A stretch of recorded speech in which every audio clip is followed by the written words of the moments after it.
Meus irmãos, muito boa noite e a graça e a paz do nosso Senhor e Salvador Jesus Cristo, amém? Muito boa noite para você que está em casa, nos acompanhando através do nosso canal no YouTube. Eu gostaria de pedir à amada igreja que abrisse a sua Bíblia no Evangelho do Apóstolo João, no capítulo de número 4. Estaremos meditando nesta noite, no nosso culto de missões, Evangelho de João, capítulo de número 4, estaremos meditando do versículo 1 até o versículo 18. Amém? Todos acharam? Assim diz a palavra do Senhor.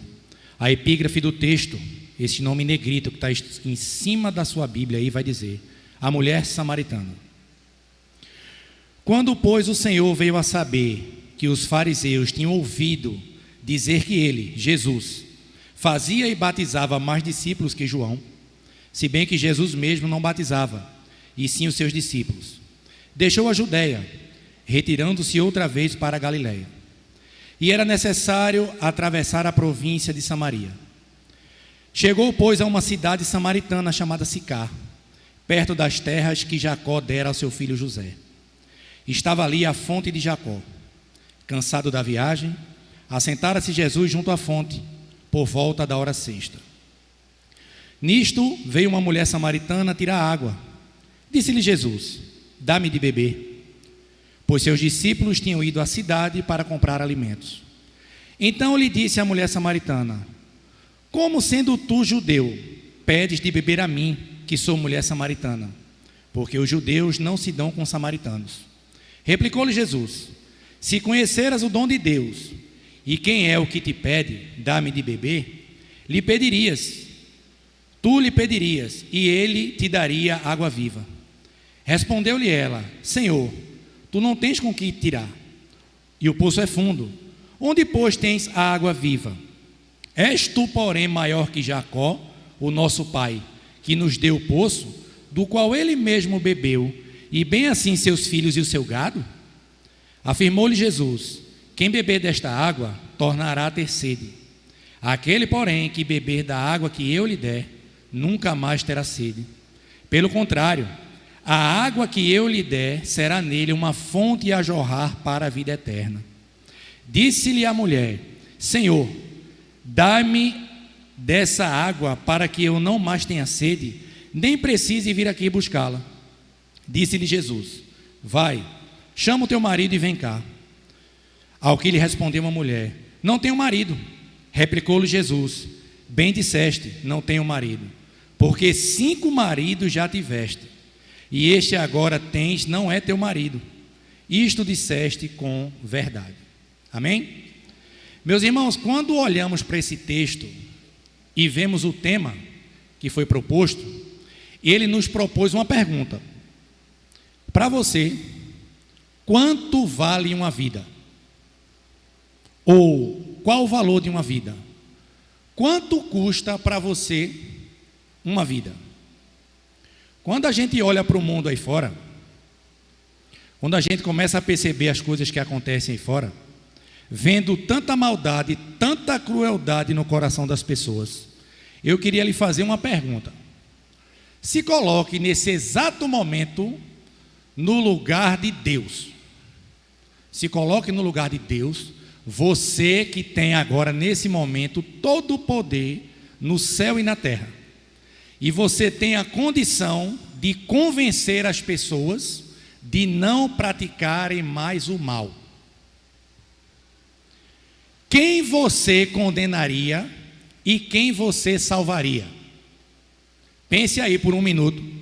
Você está agora no lugar de Deus, e quando você olha para tudo que acontece na humanidade, você tem o poder tanto de salvar como o poder de condenar.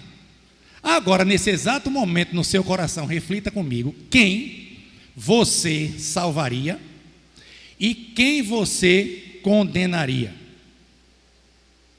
Você estando no lugar de Deus, olhando para aquelas pessoas que você tem o desejo de salvar, você entregaria o seu filho para sofrer, morrer no lugar dessas pessoas? Lembre-se, aqui você está no lugar de Deus. Você faria o que Deus fez por todo aquele que crê no nome dele? A gente vê aqui no capítulo 4 de João, e eu vou convidar você a ir lá para o capítulo 3, para a gente tentar compreender todo o contexto aqui dessa história, que a gente vai ver dois diálogos completamente distintos, mas com o mesmo propósito. Quando você vai para o início do capítulo 3, lá em cima do seu texto vai dizer que Nicodemos visita Jesus, certo?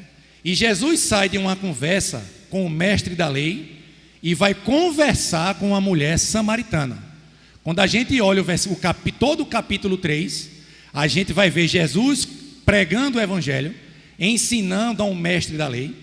E no capítulo 4, a gente vai ver outra coisa completamente distinta, mas com o mesmo propósito. Jesus está ensinando um mestre da lei, e no capítulo 4, o apóstolo João vai mostrar Jesus ensinando e evangelizando uma mulher samaritana. Quando a gente vê do capítulo 3, do versículo de número 1 e versículo 2, a Bíblia nos diz o seguinte: havia entre os fariseus um homem chamado Nicodemos, um dos principais dos judeus. Este de noite foi ter com Jesus e lhe disse: Rabi, sabemos que és mestre vindo da parte de Deus, porque ninguém pode fazer estes sinais que tu fazes, se Deus não estiver com ele. Quando a gente olha o versículo 1 do capítulo 3, que ele vai nos relatar que Nicodemos era um dos principais dos judeus. E o que significa ser um dos principais dos judeus? Nicodemos fazia parte no grupo chamado os farisaicos, os fariseus. Além de ser fariseu, toda causa que tinha que ser julgada durante a lei de Israel, Nicodemos era um que ouvia e julgava a causa. É como se fosse uma espécie hoje do STF. Quando você vai recorrer a algumas instâncias, que nenhuma das instâncias, a primeira e a segunda, não consegue resolver, você vai em busca da última instância, que na nossa lei, na nossa Constituição, chama-se o Supremo Tribunal Federal. Então Nicodemos fazia parte desse grupo seleto, e ele era um mestre da lei. E ele, sendo membro do Sinédrio, ele foi conversar com Jesus à noite. Veja o que diz o versículo 2. Este, de noite, foi ter com Jesus e lhe disse: Rabi, sabemos que és mestre vindo da parte de Deus, porque ninguém pode fazer estes sinais que tu fazes, se Deus não estiver com ele. E nesse diálogo que Jesus tem com Nicodemos, uma simples frase, o mestre da lei, que julgava as causas de Israel, não conseguiu compreender o que Jesus falava para ele. E isso causou uma grande confusão na mente de um dos mestres da lei de Israel. Quando você vai para o versículo 3, do capítulo 3, ele responde a Nicodemos desse jeito: a isto respondeu Jesus: em verdade te digo que, se alguém não nascer de novo, não pode ver o reino de Deus. Perguntou-lhe Nicodemos: como pode um homem nascer sendo velho? Pode porventura voltar ao ventre materno e nascer a segunda vez? Respondeu-lhe Jesus: em verdade te digo, quem não nascer da água e do Espírito, não pode entrar no reino de Deus. O que é nascido da carne é carne, o que é nascido do Espírito é Espírito. Não te admires de eu te dizer, importa nascer de novo. Meus irmãos, somente uma pregação genuína da palavra de Deus pode salvar o pecador. Não adianta eu e você tentar inventar, incrementar, adicionar algo a qualquer coisa que seja a palavra de Deus, que o pecador vai se arrepender. Não é pela minha eloquência, não é pela sua. Não é o quanto você sabe da Bíblia que vai fazer o pecador se arrepender. E Jesus, ele é cirúrgico. Como ele, sendo Deus, conhece o coração de todo ser humano, ele sabe justamente a forma como ele tem que pregar a palavra de Deus.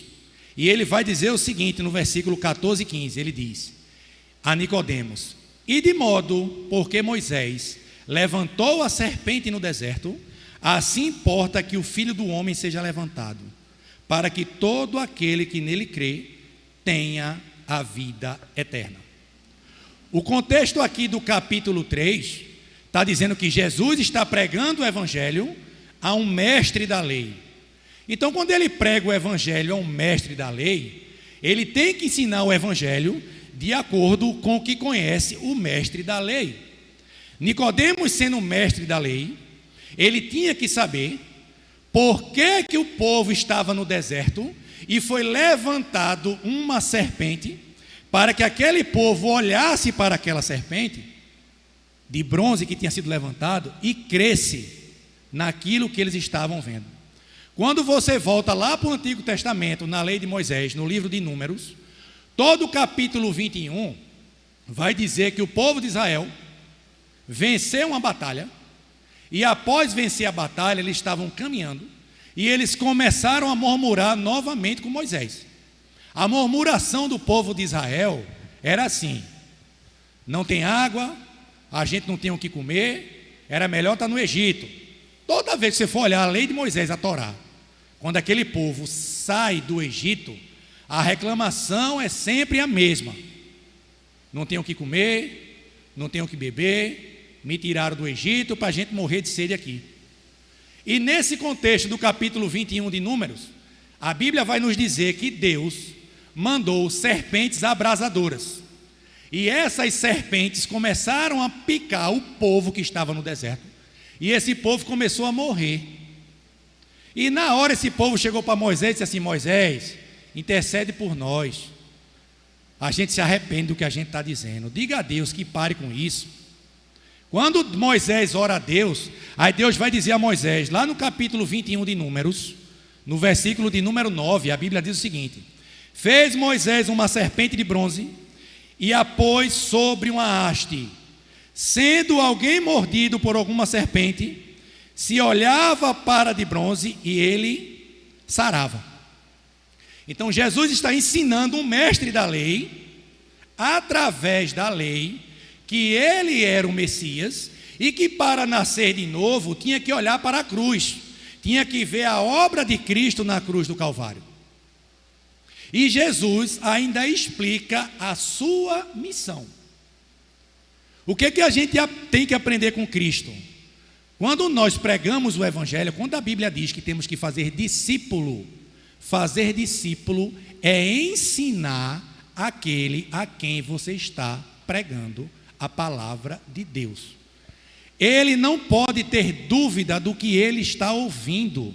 Ele pode até não crer, mas dúvida ele não pode ter daquilo que ele está ouvindo. E Jesus prossegue na sua missão. No versículo 16, depois que ele diz a Nicodemos que Moisés levantou uma serpente, que todo aquele que olhasse para a haste não seria picado, mas não iria morrer, ele diz o seguinte: porque Deus amou o mundo de tal maneira que deu seu Filho unigênito para que todo aquele que nele crê não pereça, mas tenha vida eterna. Porquanto Deus enviou o seu Filho ao mundo, não para que julgasse o mundo, mas para que o mundo fosse salvo por ele. Você entende agora a necessidade que temos de pregar o Evangelho? A gente acha que só tem que pregar o Evangelho para aquele irmãozinho lá que mal sabe ler, que na casa dele está cheia de imagem, aquele pessoal que nunca teve contato com a Bíblia, né? E aqui no capítulo 3, tem um mestre da lei que ensinava a lei, julgava as pessoas e literalmente não conhecia nada da lei.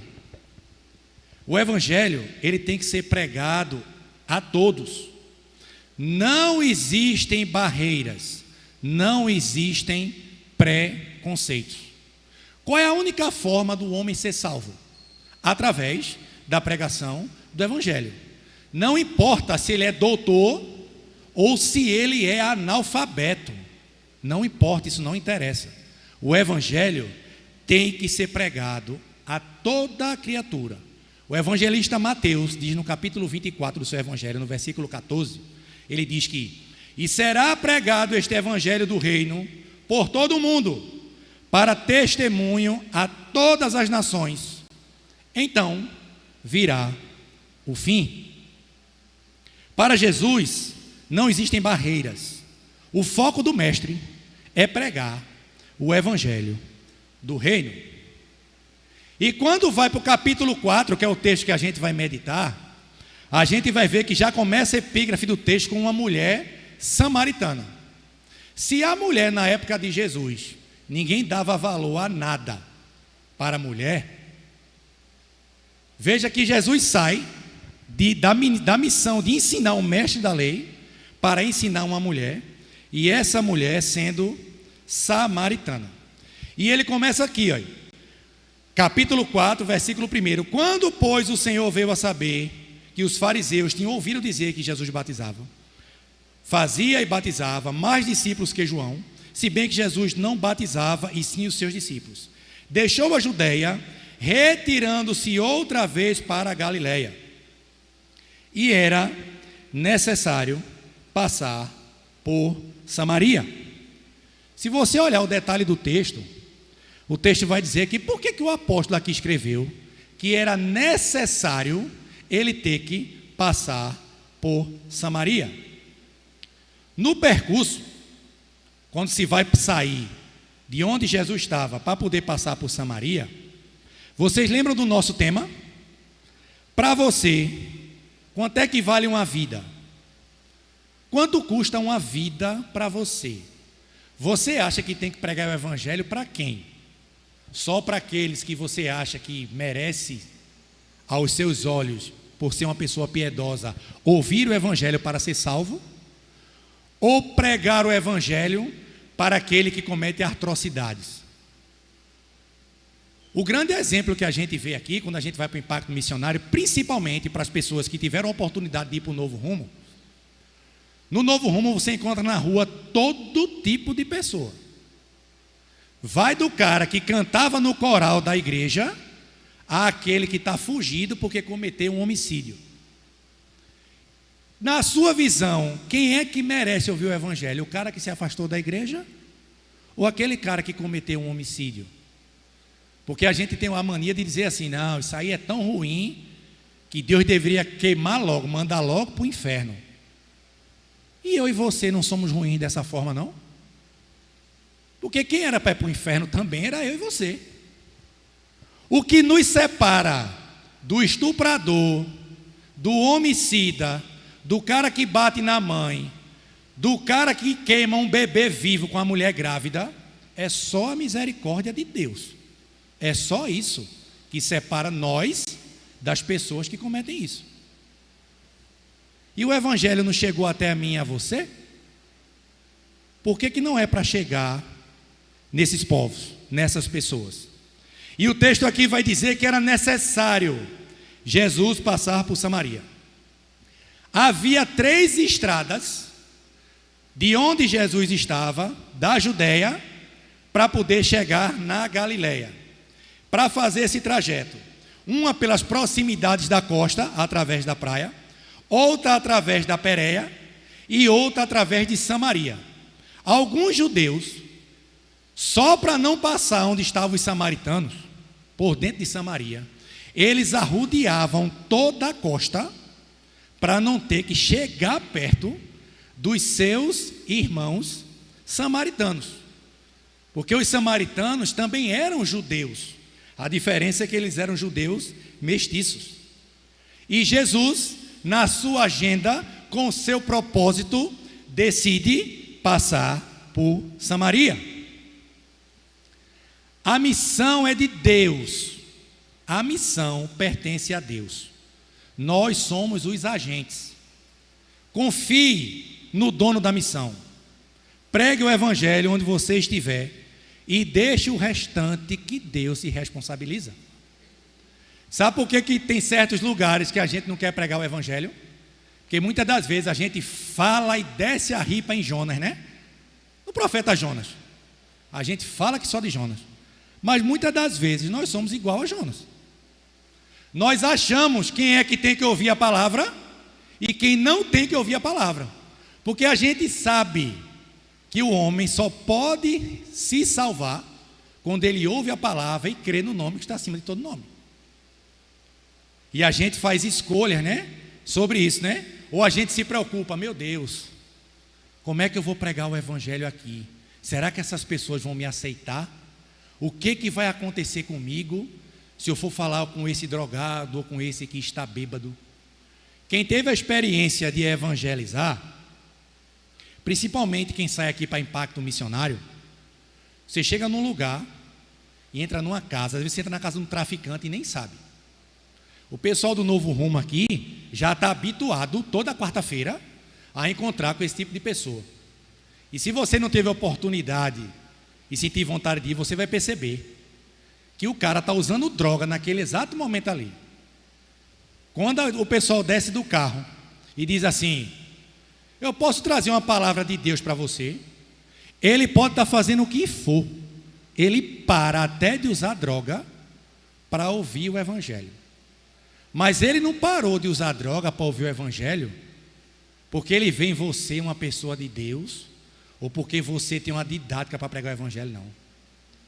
Ele para de usar droga é por causa do poder do Espírito Santo. A autoridade não está em mim nem em você. A autoridade está no nome que está acima de todo nome. Quando saímos para pregar o evangelho, estamos pregando a Cristo, este crucificado e ressurreto ao terceiro dia. As trevas, ela não tem medo, porque eu leio a Bíblia, porque você estuda no seminário, ou porque você é doutor em teologia, não. O que as trevas tremem é quando se fala no nome que está acima de todo nome. Eu vim aqui trazer uma palavra de Deus. Ele pode estar fazendo o que for. Quem teve essa experiência sabe o que eu estou dizendo.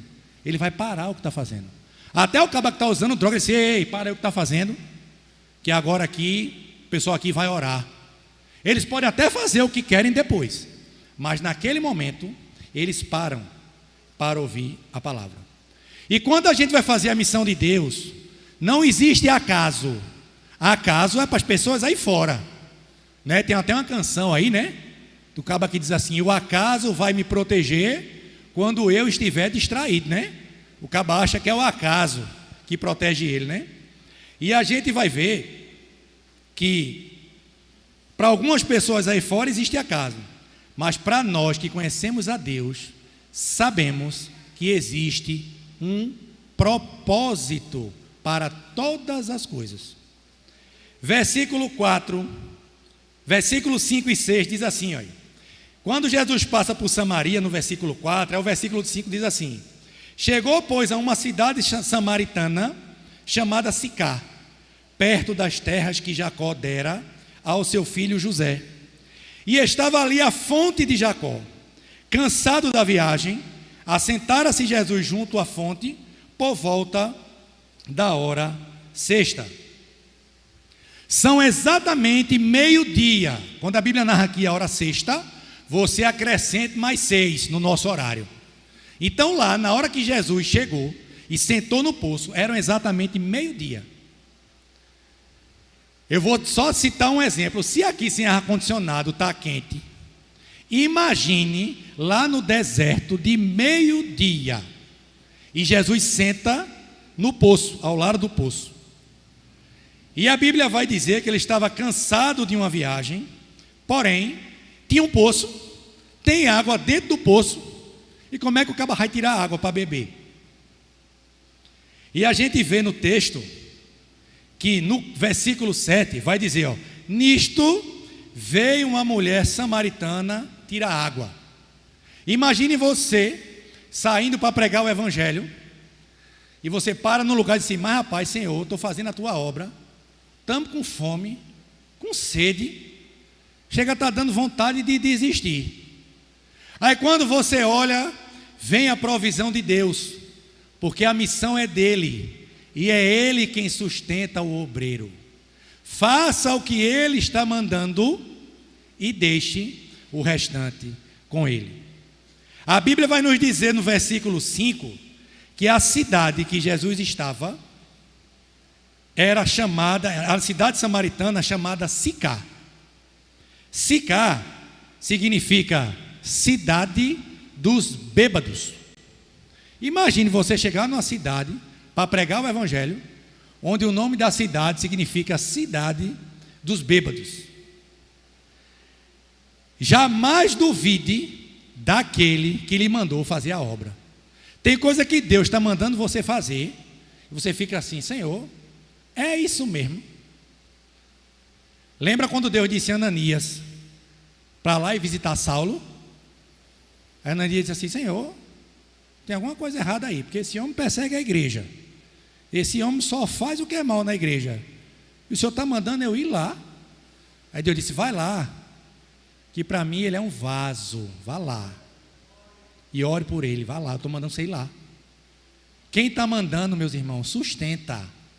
Quem está mandando não é um homem que vai dizer: meu irmão, eu te mandei, mas agora eu não tenho condições de te sustentar, a gente tem que ver aí como é que a gente vai fazer. Não, quem está lhe mandando é o dono da obra.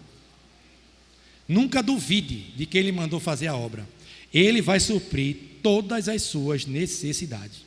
E quando essa mulher samaritana chega no versículo 7, Jesus diz assim: dá-me de beber. Jesus não chega nem para dizer assim: olha, boa tarde, tudo bem com a senhora? Porque se a gente for olhar na ótica humana, né, quando a gente vai evangelizar, né, diz assim: boa tarde, meu amigo, boa noite, aceitam a literatura? Posso fazer uma oração por você? É assim que a gente faz, né? Não, quando a mulher chega, Jesus já diz assim: dá-me de beber. Aí no versículo 8 vai dizer assim, ó: porque os seus discípulos tinham ido à cidade para comprar mantimentos. Quando vamos pregar o evangelho e a gente chega para falar com essa pessoa diretamente, sem dar bom dia, sem dar boa tarde, sem dar nada, como é que fica o nosso coração quando a gente é rejeitado? Às vezes a gente chega para pregar o evangelho e diz: meu amigo, está aqui aceita uma literatura? Aí o cara diz assim: aceito não. É coisa de crente, é? Quero não. Tem gente que diz logo assim. Aí como é que fica o coração da gente, né?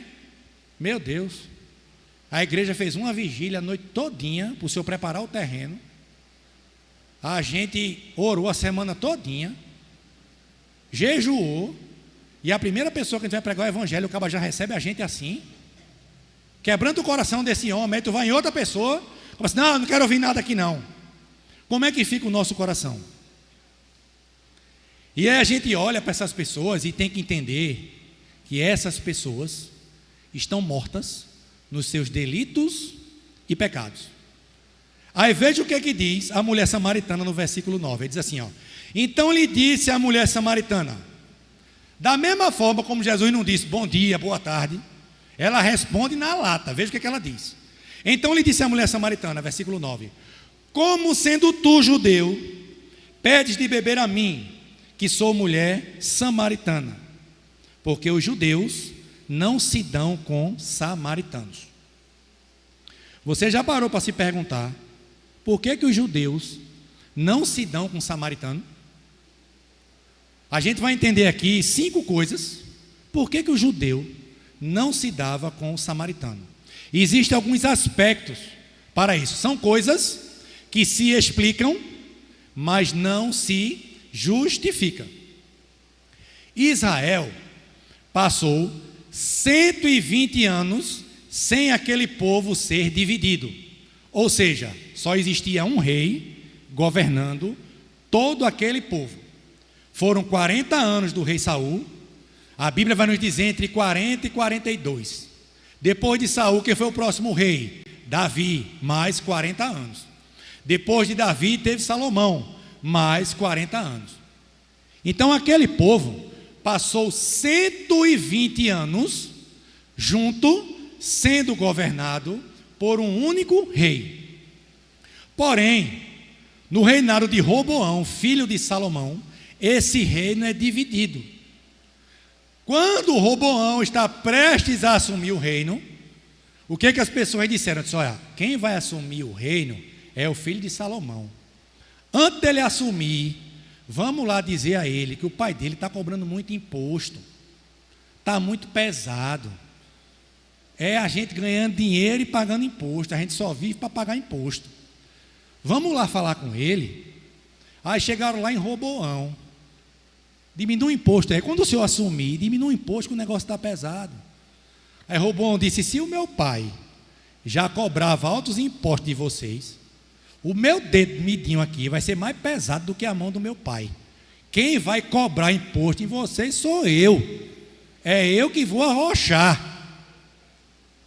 Já havia uma trama e esse reino se divide entre reino do norte e reino do sul. Ou seja, 10 tribos das 12 de Israel vão para o reino do norte e 12 tribos vão para o reino do sul.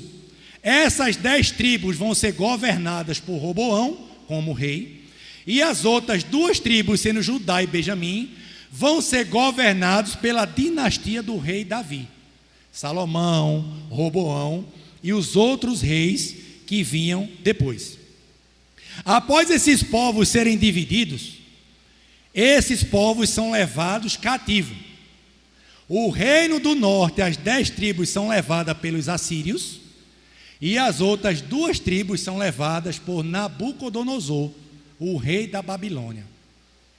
Só que desses povos que são levados, remanescentes deles ficam nas suas cidades. Quem ficou na cidade de Judá e de Benjamim não se misturava com ninguém. Quem fazia parte das outras 10 tribos do reino do norte começou a se misturar com os assírios.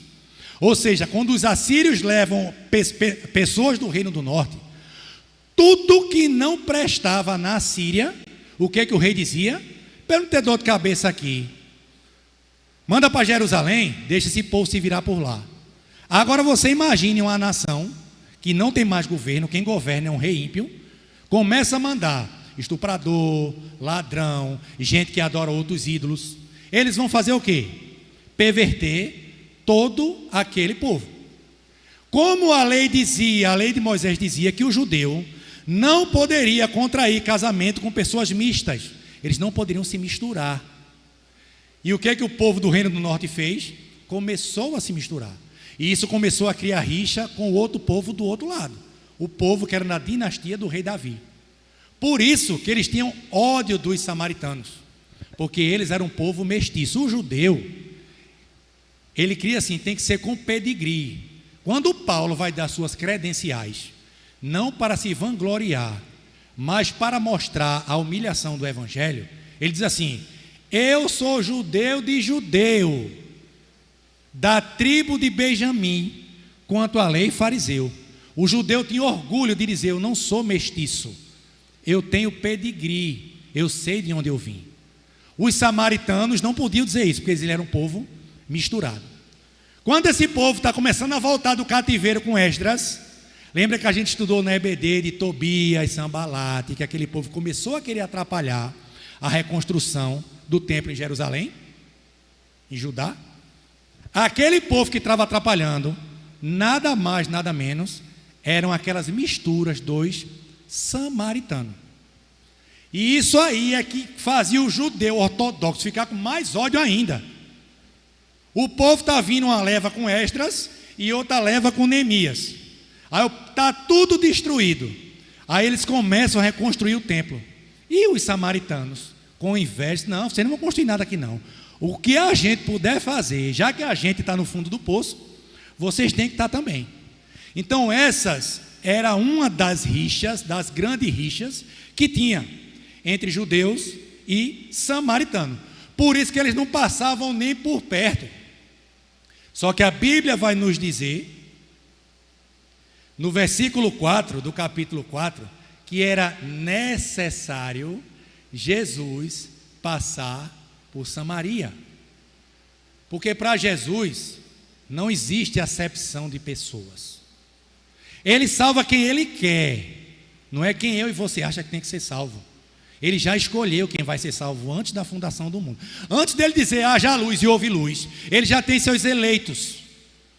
Isso nos reforça mais ainda a pregarmos o Evangelho. Seja para quem for, todos têm o direito de ouvir o Evangelho e nós temos o dever de pregar o Evangelho.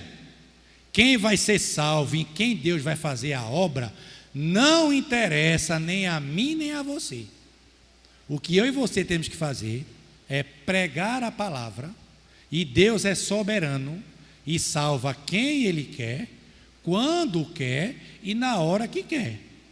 O exemplo todo é o ladrão da cruz, passou a vida todinha fazendo o que não presta. E o jovem rico passou a vida toda obedecendo os preceitos da lei. Quando Jesus foi na ferida do jovem rico e disse, olha, pega tudo que tu tem, vende, divide com os pobres, depois tu vem e me segue, que tu vai ter um tesouro no céu. A Bíblia diz que o jovem rico se entristeceu. E o ladrão da cruz, que passou a vida toda fazendo o que não presta, ele só olhou para o lado e disse assim, olha, nós estamos falando dele, mas daí tu que está aqui, o único que não merecia estar aqui era ele. Senhor, quando entrares no teu reino, lembra-te de mim? Aí Jesus virou e disse, ainda hoje estarás comigo no meu reino. Todo mundo, meu irmão, tem que ouvir a palavra até aos 49 do segundo tempo. O cara está no leito de morte, ateu ferrenho, ele tem que ouvir a palavra. Se ele creu e se arrependeu, eu e você não sabemos. O que nós sabemos é que temos que pregar a palavra. E Jesus aqui se apresenta para a mulher. Olha o versículo 10. Quando ela chega no versículo 9, dizendo a Jesus, como sendo tu judeu, pede beber a mim que sou mulher samaritana? Aí Jesus diz no versículo 10, replicou-lhe. A palavra aqui na Bíblia, replicar, é você defender o que você está dizendo. Até para a gente pregar o Evangelho, a gente tem que saber o que a gente está dizendo, a gente tem que saber o que a gente está crendo. Como é que eu vou pregar o Evangelho se eu mesmo nem creio no Evangelho? Você tem que ter certeza do que você crê. Se você crê que Jesus morreu por você e foi ressuscitado ao terceiro dia, está à destra de Deus, orando por você, intercedendo por mim e por você, e quando esse céu se abrir, os mortos ressuscitarão primeiro, e quem estiver vivo vai ser transformado. Você tem que crer nisso até o tutano, igual o caranguejo, que a carne é por dentro do osso. Você tem que ter certeza disso. Porque se a gente não tiver certeza do que Cristo fez por nós, o diabo bota o dedo na nossa cara e a gente vai ficar chupando dedo. Você já foi pregar o Evangelho, que o caba quer tentar bater de frente com você. Não é você brigar para discutir o Evangelho, não. Mas ele bate de frente com você e você fica sem ação nenhuma. E agora? O que é que eu vou fazer? Não é assim a vez que a gente fica, né? E a mulher no texto aqui, ela afronta Jesus. Ela diz assim, oxe, tu é judeu. Veja, uma mulher naquela época, a mulher não tinha valor. E ela está afrontando o Messias. Porque ela é cega espiritual, igual você quando vai pregar o Evangelho. Que o povo quer afrontar a igreja. Não é só a maldade do coração dele, não. Ele é cego, ele está morto nos delitos e pecados. Ele acredita que a única forma de sustento dele é ele se matar e trabalhar para conseguir trazer o pão para casa. Ele só vê a vida dessa forma. E Jesus replica dizendo assim, versículo 10: se conheceras o dom de Deus, e quem é que te pede, dá-me de beber, lhe pedirias e ele te daria água viva. E a gente vê a longanimidade de Jesus. E ele diz assim, respondeu-lhe ela, Jesus está falando com ela, replicando e ela insistindo no que ela acha. Olha o versículo 11, ela diz assim, respondeu-lhe ela, Senhor, tu não tens com que tirar, e o poço é fundo, onde é que tu tem água viva? Em outras palavras, a mulher está dizendo a Jesus assim, tu estás com sede, tu estás vindo dirigir a palavra a mim, que tu como judeu não era nem para me dirigir a palavra. Como é que tu vai me dar água se tu não tem nem de onde tirar? Ela está dizendo assim, quem tu acha que é para me dar algum tipo de lição ou para me dizer o que eu tenho que fazer? Tem gente na sua família assim, quando você prega o Evangelho? Quem tu acha que é? É todo certinho agora, virou crente, fazia o que não presta, né? Assim que o povo diz fora, né? Virou crente, fazia o que não presta, agora é santinho, quer me ensinar o que eu tenho que fazer. É isso aqui que a mulher está dizendo a Jesus. Só que ela está dizendo isso a Jesus sem nem ao menos saber quem é Ele. E a mesma longanimidade que Deus teve para comigo e com você, nós temos que ter essa longanimidade com essas pessoas.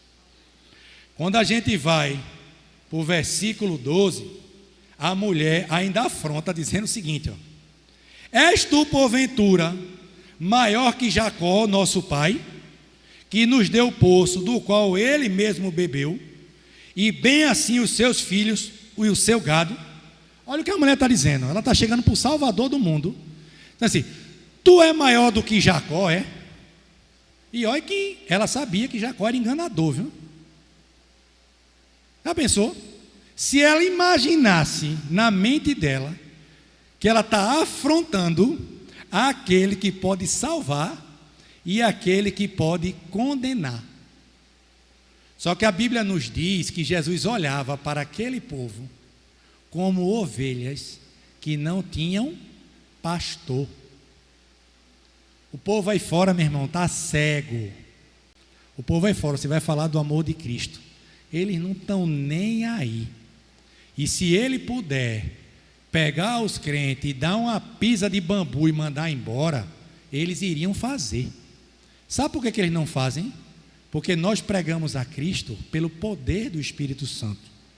É por isso que eles não falam, que eles não fazem. E Jesus, com todo amor e paciência, deixa com que aquela conversa prossiga. É aquela famosa frase: eu vou começar a dar corda. Ele começa a dar corda, e no mesmo ato de afronta, no mesmo ato que a mulher samaritana afronta ele, aí Jesus diz o seguinte, ó, versículo 13 e 14: afirmou-lhe Jesus: quem beber desta água tornará a ter sede. Aquele, porém, que beber da água que eu lhe der, nunca mais terá sede. Pelo contrário, a água que eu lhe der será nele uma fonte a jorrar para a vida eterna. Por que pregar o Evangelho é tão importante? Sabe por quê? Porque as pessoas estão ligadas somente às coisas deste mundo. Olha o versículo 15, o que diz: disse-lhe a mulher: Senhor, dá-me de beber dessa água, para que eu não mais tenha sede, nem precise vir aqui buscá-la. Ela não entendeu completamente o que Jesus tinha dito a ela, da mesma forma como o mestre da lei não entendeu quando Jesus disse assim: é necessário nascer de novo. Aí o mestre da lei vai dizer: como pode eu ter que voltar para a barriga da minha mãe? Aí Jesus diz: se tu que é mestre em Israel, tu não consegue compreender essas coisas, se eu for te falar das coisas celestiais. Tanto o estudado, o mestre, como o analfabeto precisam ouvir a palavra de Deus. Os dois estão ligados a este mundo. Nicodemos achou que tinha que encolher, voltar para o útero da mãe e nascer de novo. Essa mulher, quando ouviu Jesus dizer que quem bebesse da água que ele desse não ia ter mais sede, ela pensou o seguinte: não, nunca mais eu vou ter o trabalho de andar vários quilômetros com um cântaro para encher d'água e ter que voltar. Quando falta água na sua casa, que tem que buscar no balde, às vezes no meio da rua, aí você tem que trazer uns 20 baldes para trazer água para a sua casa. Você passa o dia todo estressado, né? Até com o que está sujo, né? Veja o pensamento dessa mulher como era um pensamento terreno. Ela olha e diz: se ele me der essa água, eu não preciso mais voltar aqui para pegar. Toda hora que tiver água, os meus problemas serão terminados. Só que Jesus está falando para despertar a consciência.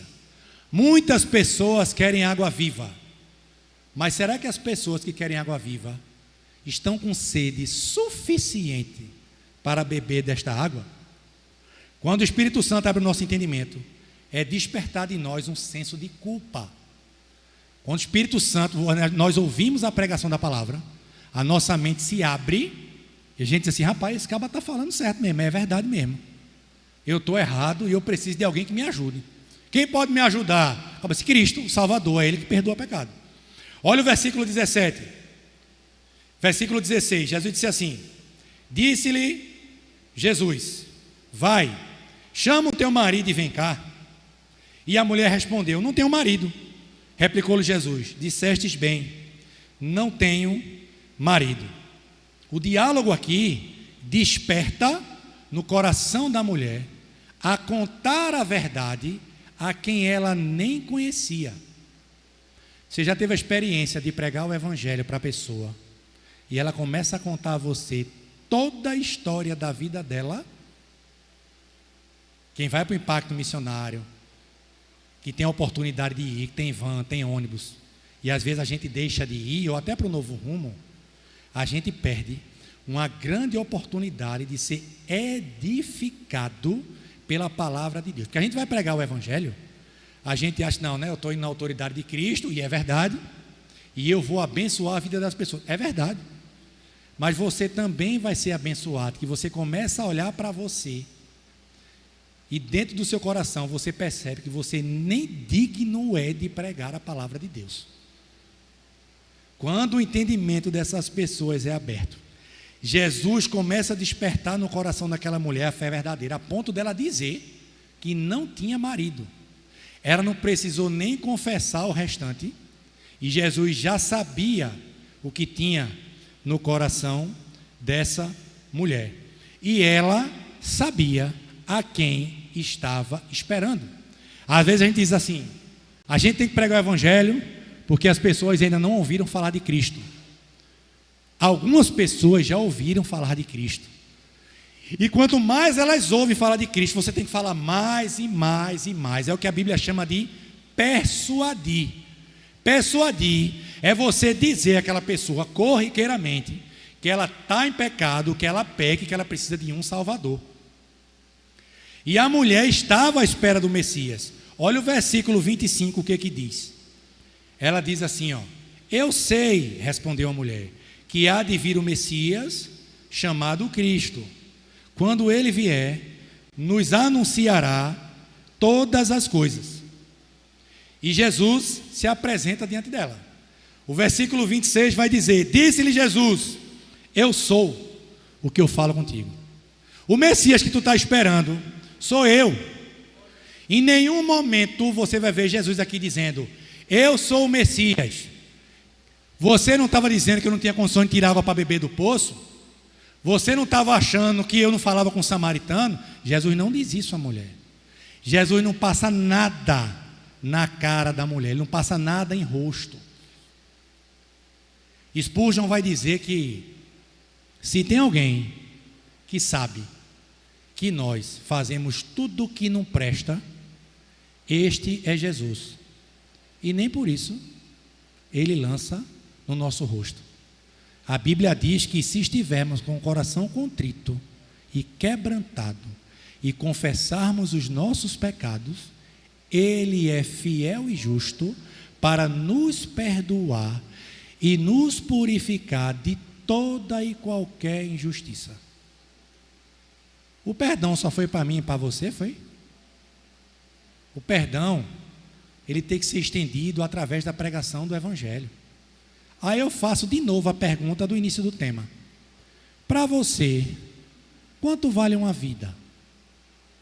Você no lugar de Deus, depois de toda essa afronta, as pessoas quando nos afrontam, nós ficamos com o coração pesado, e se for ímpio, aí é que o bicho pega, né? Nós oramos para quem nos afronta, nós pregamos o Evangelho para quem nos afronta. Será que é aquele que faz o mal, quando a gente liga o jornal e vê que o cara estuprou uma criança ou ele decapitou um bebê, que se eu e você tivéssemos no lugar de Deus, a gente não daria nem chance dele ouvir o Evangelho, quanto mais se arrepender.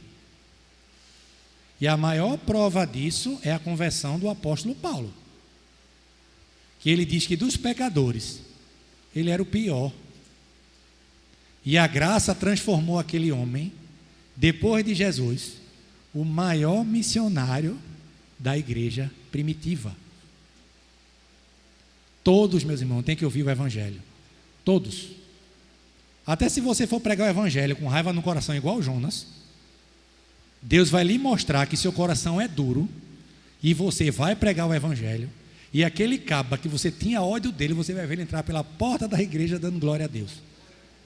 Aí você vai dizer assim: que contradição, né? Queria que essa peste morresse, ele está aqui agora, né? Assim, às vezes a gente pensa assim, em vez de a gente ficar alegre, né? Que a gente chama assim: aquilo é um incircunciso, aquilo é um filho de Belial. A gente não diz assim, né? Filho de Belial, incircunciso, né? Só que a gente esquece que eu e você éramos incircuncisos, filhos da ira. Nós éramos filhos da ira de Deus. E ela percebe: quem verdadeiramente tem um encontro com Cristo tem o desejo de anunciá-lo para o mundo inteiro. Você já ouviu aquele jargão que notícia ruim chega ligeiro demais, né? Fofoca. Meu amigo, eu nunca vi um negócio para voar tão ligeiro. Eu acho que é mais rápido do que a internet 5G. É o tal da fofoca. Quando alguém fala mal do outro, eu vou dizer um negócio aqui, mas não conta para ninguém não. Vice fulano, menino, aquele não presta. Mas chega no ouvido do cara mais rápido do que o iPhone 15 com o 5G de qualquer operadora, ligeiro demais. Já pensou se o evangelho de Cristo chegasse nessa velocidade e com tanta intensidade na vida das pessoas? O mundo seria outro, né? Não é verdade? O tanto que a gente briga nas redes sociais por política, que é o maior exemplo disso, né? Na eleição passada, Instagram bombando do lado para defender o outro, era vídeo, e a gente querendo persuadir, né? Não, o meu candidato é melhor do que o seu. Aí o outro disse: não, mas o meu é melhor do que o seu, porque o outro fazia. Era briga ferrenha. Teve até família que se dividiu no meio por conta disso. E se a gente brigasse num bom sentido para levar o evangelho de Cristo Jesus? Porque acreditando num e no outro não vai salvar a gente, não. Muito pelo contrário, nos condena. Que a Bíblia diz que maldito é aquele que deposita sua confiança no homem. Você tem um Deus para acreditar, um Deus que nunca mentiu, nunca lhe enganou, que lhe sustenta, que dá tudo que você precisa.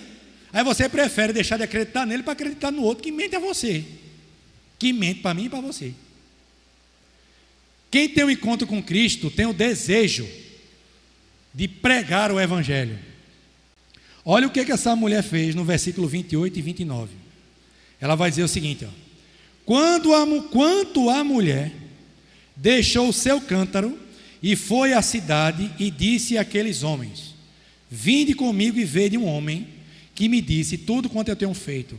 Será este porventura o Cristo? Ela estava indo fazer uma coisa. A Bíblia vai nos dizer que ela deixou o cântaro dela, ou ela deixou o que estava fazendo, e foi correndo, voltando para a cidade, para anunciar a Cristo. Lembra de Marta e Maria? Uma estava aos pés de Jesus, ouvindo a palavra, e a outra estava em casa, preocupada com tudo, né? Com a logística de tudo que ia acontecer, né? Aí ela disse: Senhor, estou me matando de trabalhar aqui.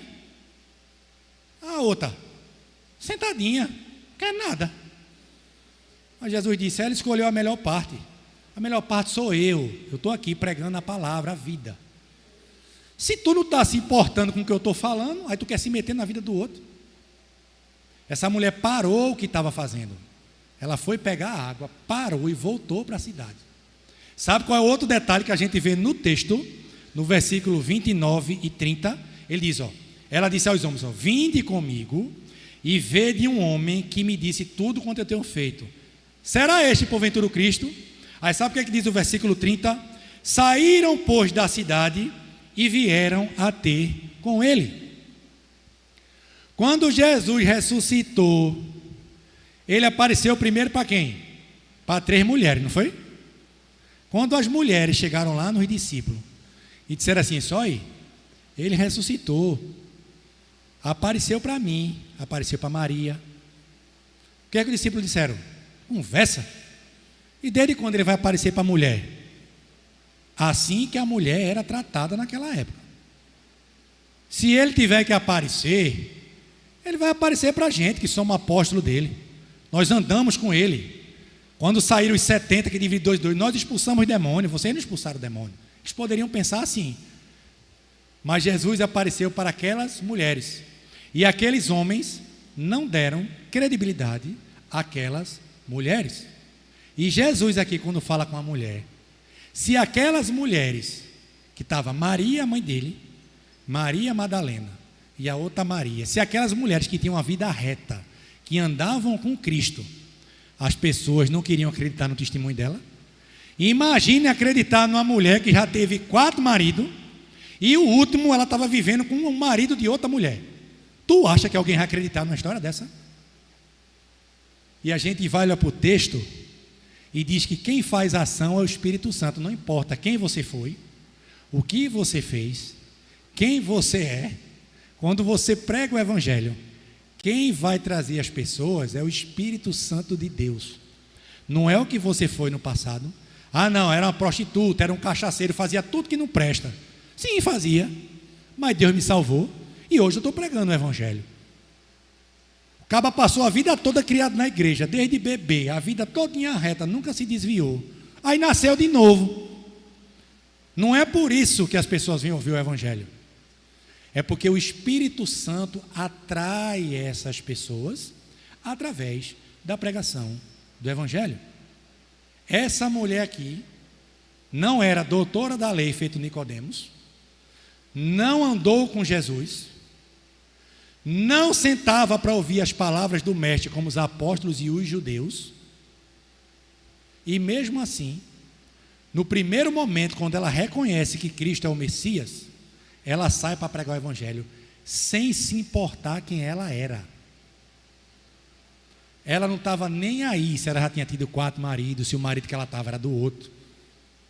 Ela simplesmente deixou o que estava fazendo e foi pregar o Evangelho. E para a gente concluir, o que podemos aprender com o testemunho dessa mulher? A gente vê no versículo 29, que ela não olhou para nada, canto nenhum. Ela só queria dizer àquelas pessoas que o Salvador estava ali. O que estiver ao seu alcance para pregar o Evangelho, faça.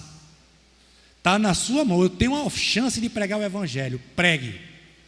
E o que você não consegue fazer, deixe com Deus que Ele faz. Afinal, quando oramos, nós não oramos para o homem fazer o que é impossível, até porque não faz. O homem só faz o que é possível. Quem é que faz o impossível? É o Deus dos impossíveis. Quando a gente olha o versículo 40 ao 42, veja o que aquelas pessoas dizem. Versículo 40 até o 42 diz assim, ó: vindo, pois, os samaritanos até com Jesus, depois que a mulher chamou, pediram-lhe que permanecesse com ele, e ficou ali 2 dias. Muitos outros creram nele por causa de sua palavra. E eles diziam à mulher, versículo 42, já agora, não é pelo que disse que nós cremos, mas porque nós mesmos temos ouvido e sabemos que este é verdadeiramente o Salvador do mundo. O Salvador do mundo. Quem Ele vai salvar não diz respeito a mim e a você, mas só Ele tem o poder de salvar. E para Ele poder salvar, as pessoas têm que ouvir. E ouvir o quê? A palavra de Deus. Quem vai pregar a palavra de Deus? A mula de Balaão, é? Você acha que é a mula que vai pregar? Quem vai pregar é eu e você. É nós que temos que pregar. E eu quero concluir com uma frase do saudoso pastor batista Charles Haddon Spurgeon. Ele diz o seguinte: sabe o que significa evangelismo? A gente fala tanto nisso, né? Vamos evangelizar. E o que é evangelismo? Evangelismo é um mendigo contando para o outro onde encontrou o pão. Eu e você éramos mendigo. Mendigo é o cara que não tem nem o que comer. Quem vai para o Novo Rumo sabe que é mendigo. O cara não tem o que comer. Aí você está com fome. Ou a mulher que estava com sede. Aí você achou pão e água. Você vai ficar para você o pão e a água e vão deixar os outros morrerem de fome e de sede? Então pegue o pão e a água, que é a palavra de Deus, a pregação do Evangelho, e leve para os povos. Só assim eles irão se arrepender e nós teremos um mundo melhor. Amém? Que Deus aplique a sua santa palavra no nosso coração. Pastor André.